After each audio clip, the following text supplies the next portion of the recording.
Hi dear students, कैसे हैं आप लोग।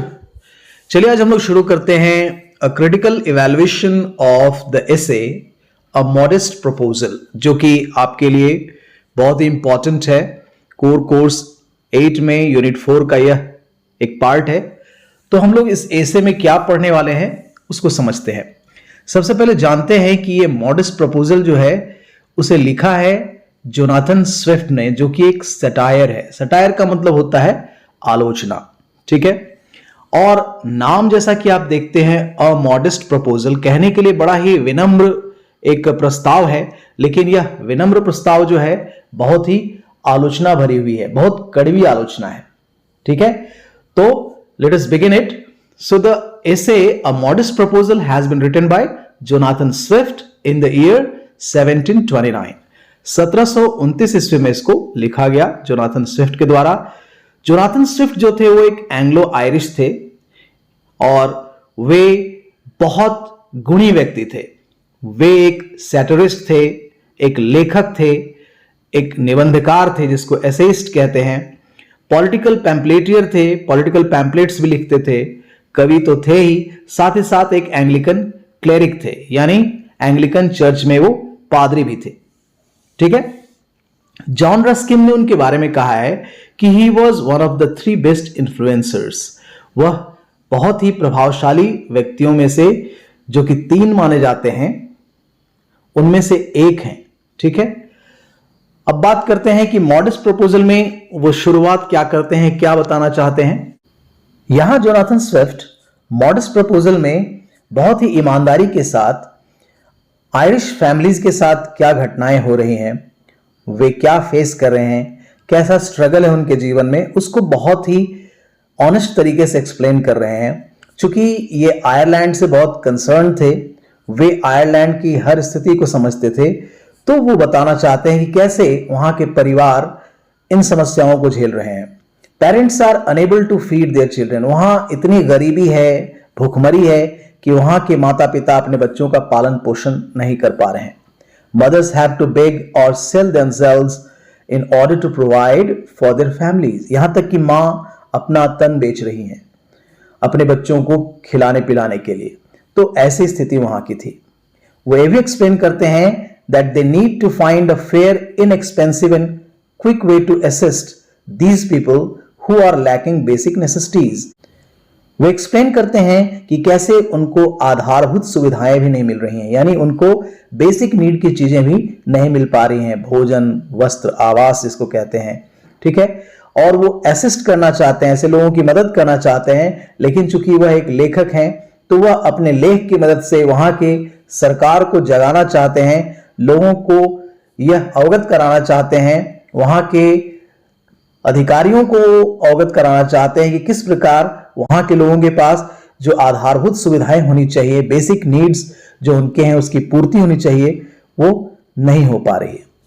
Since children are basically nourished through their mothers milk for the first year of their lives, he has a suggestion for that they should do with infants once they reach the end of their first year of life. वो ऐसी स्थिति दिखाते हैं कि किस प्रकार माताएं सिर्फ अपना दूध पिलाकर बच्चों को पाल पा रही हैं, क्योंकि 1 साल तक ही वो किसी तरह अपने बच्चों को दूध पिलाकर पाल पाती हैं, और उसके बाद स्थिति ऐसी हो जाती है कि उनको खिलाने के लिए उनको अपना बदन बेचना पड़ता है, शरीर बेचना पड़ता है, और उनके खिलाने पिलाने के लिए उनके पास कोई साधन नहीं है। सो बहुत ही खराब स्थिति वहां की है और बहुत ही कड़वे तरीके से उन्होंने इसको प्रस्तुत किया है।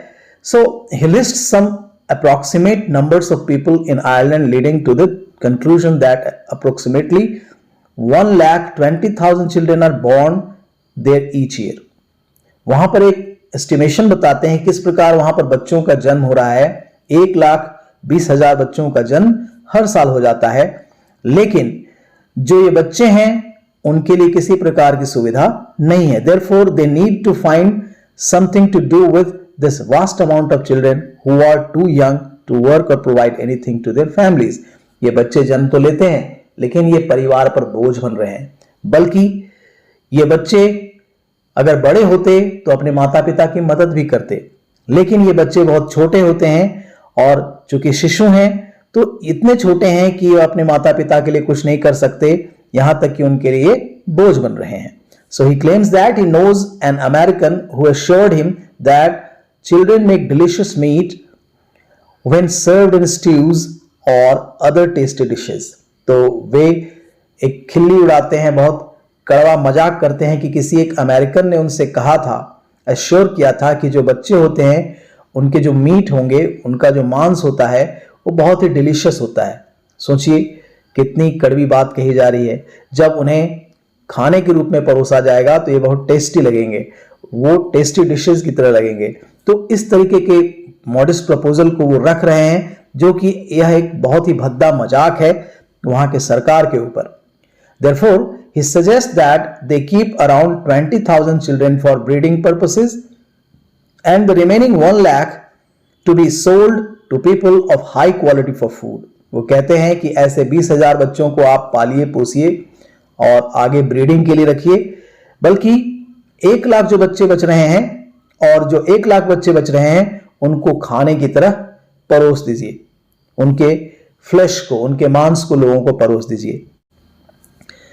वे सजेस्ट करते हैं, he suggests the skin of these children could be sold separately to be made into such things as gloves or boots. सोचिए कितना कड़वा मजाक कर रहे हैं और कितनी बड़ी आलोचना है. वो कहते हैं कि इन बच्चों के चमड़े जो हैं वो यूज किए जाने चाहिए, बेचा जाना चाहिए सेपरेटली, ताकि इनके चमड़ों से ग्लव्स बनाए जा सके, जूते बनाए जा सके. ऐसी स्थिति है, यानी वहां पर जीवन का कोई मोल नहीं है, बच्चों का कोई मोल नहीं है. He realizes that there will be objections to this practice relating to the cruelty or the fact that it doesn't help the hungry teenagers or the feeble elderly who already are wasting away in Ireland. वो महसूस करते हैं कि लोग इसका objection करेंगे, विद्रोह करेंगे, विरोध करेंगे कि यह क्रुएल्टी वाला एक्ट है, लेकिन फिर भी क्या, यहाँ के जो टीनेजर्स हैं उनको भी भोजन नहीं मिलता, उन्हें भी काम नहीं मिलता. यहां तक कि जो बड़े लोग हैं टेस्ट कर रहे हैं आयरलैंड में, जो अमीर हैं वो और अमीर होते जा रहे हैं, वे बैठकर अपना पेट भरते रहते हैं, अपना वजन बढ़ाते रहते हैं, लेकिन वैसे लोग जो टेनेंट्स हैं, जो उनके नौकर हैं, जो उनके लिए काम करते हैं, उनके लिए बेसिक सुविधाएं कुछ भी नहीं है. He wishes to focus on the advantages of his solution rather than fixate on the minor problems with it. वो ऐसा कहते हैं कि वो लोग जो हैं, जो अमीर लोग हैं, वो सिर्फ अपनी छोटी मोटी प्रॉब्लम्स को सॉल्व करते हैं, लेकिन ऐसी समस्याएं जो वहां के लोगों की बेसिक नीड की समस्या है, जो पूरे देश को खोखला कर रहा है, उसे वो सॉल्व नहीं करते. तो ऐसी स्थिति वहां पे है. यहां स्विफ्ट 5-6 बातें रखते हैं, 5 और 6 सॉल्यूशंस रखते हैं जिनको आप सुनकर हैरान हो जाएंगे. वो कहते हैं, first, it will lesson the number of papists in their country as they are the principal breeders. यानी उनके अनुसार जो क्रिश्चियनिटी को फॉलो करने वाले पैपिस्ट्स होते हैं उनकी संख्या घटेगी, क्योंकि वही प्रिंसिपल ब्रीडर्स हैं, वही जन्म देने वाले ऐसे व्यक्ति हैं जो ऐसे बच्चों को जन्म देते हैं. Second, it will give the poor something of value. अगर ये बच्चे जन्म लेंगे तो शायद गरीबों को वैल्यू मिल पाएगा, which they may sell to pay their bills, ताकि वह उन्हें बेचें, अपने बच्चों को बेचें और अपने कर्जे चुकाएं, अपना काम चलाएं. तीसरा कहते हैं कि it will provide a product which the countrymen can produce themselves. यह उनके लिए एक तरह से प्रोडक्ट की तरह काम होगा जिसे कंट्रीमैन खुद प्रोड्यूस कर सकते हैं, यानी बच्चों को जन्म दे सकते हैं. Fourth, it will relieve the burden of the parents for having to care for these children after their first year. पहले साल के बाद ऐसे बच्चों का बर्डन जो है उनके माता पिता पर कम हो जाएगा, वे आराम से इन बच्चों को बेच पाएंगे. Fifth, it will bring new culinary delights to their restaurants. और ये बच्चे जो हैं उनके लिए एक तरह से साधन बन जाएंगे भोजन के, और उन्हें बेचकर, उनके मांस को बेचकर रेस्टोरेंट्स वाले पैसे कमा पाएंगे. सिक्स्थ कहते हैं, pregnant mothers would become rewarded and prized by their husbands. और जो प्रेग्नेंट माताएं होंगी, गर्भवती माताएं होंगी, उनका बहुत सम्मान होगा, उनके पति उनको बहुत सारे प्राइजेस देंगे, गिफ्ट्स देंगे, क्योंकि वो बच्चे को जन्म देने वाले हैं, और ये बच्चे उनके लिए हर तरह के इनकम का साधन बनेंगे. तो आप समझ सकते हैं कि कितनी कड़वी बात यहां पर कही जा रही है। He admits that it will result in a decrease in the number of inhabitants of Ireland. वो स्वीकार करते हैं कि ऐसा करने से यहां पर जो जनसंख्या बढ़ती जा रही है उसको कंट्रोल किया। But he believes this practice will unite the people. शायद इस प्रैक्टिस से लोग आपस में यूनाइट हो जाएं, आपस में मिल जाएं, due to the improved conditions and pride they take in the improvement of their nation, ताकि ये मिलकर अपने देश का विकास कर सके। जिस पॉपुलेशन के कारण यहां स्थिति ऐसी हो गई है उस समस्या से वे निजात पा पाएंगे। So he asks that if anyone have better suggestions for solving the poverty problems, that they come forward and let it be known. और वे उन लोगों का स्वागत करते हैं कि अगर आयरलैंड के इन समस्याओं का, गरीबी, जनसंख्या, इन सारी समस्याओं का अगर कोई निराकरण उनके पास है, if they have any solution, अगर उनके पास कोई समस्या का समाधान है तो आगे आएं और बताएं। और वह इस बात को कहते हुए समाप्त करते हैं, he sums up by saying that he has no personal stock in enchanting this system as he has no young children and his wife is past child bearing age. और वह इस बात को कहते हुए कहते हैं कि अब ये अपना कोई रोल अदा नहीं कर सकते हैं क्योंकि इनके बच्चे बड़े हो चुके हैं और इनकी पत्नी अब बच्चों को जन्म नहीं दे सकती है। तो ये कहते हैं कि मैं किसी प्रकार से इस प्रकार के प्रपोजल में आपका साथ नहीं दे सकता, मैं सजेस्ट कर सकता हूं।